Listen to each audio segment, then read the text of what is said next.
The End Times. According to Islam, this concept represents a time near to doomsday when Quranic morality will come to prevail over all the world.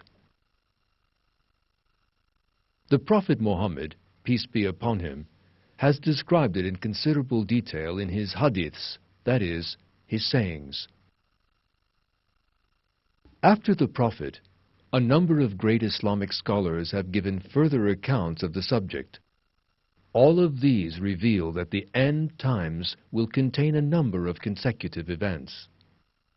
In the first stage of the end times, the world will become degenerate because of a number of philosophical systems that deny God.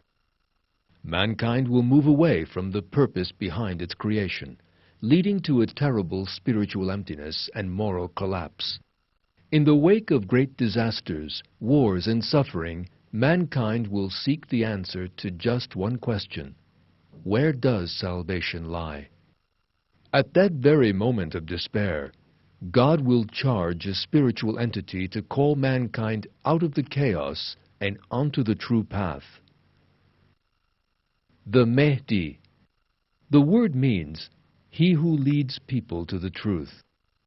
According to the Prophet's sayings, the Mahdi will first wage a struggle in the Islamic world and return those Muslims who have broken away from the essence of Islam back to true belief and morality.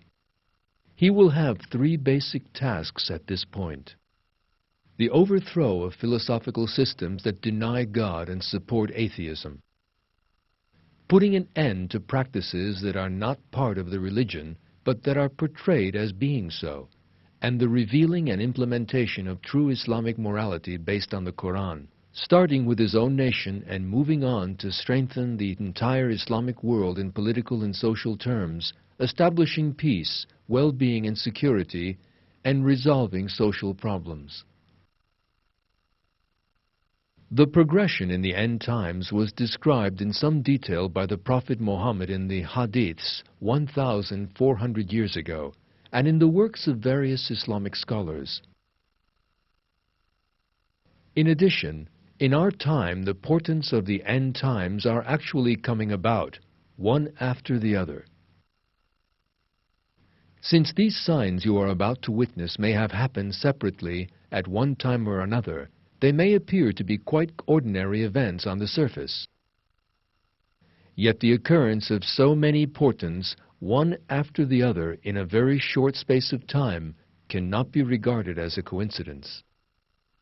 This succession of all the events described hundreds of years ago, in just the way that they were described, foretells the coming of the Mahdi in no uncertain terms.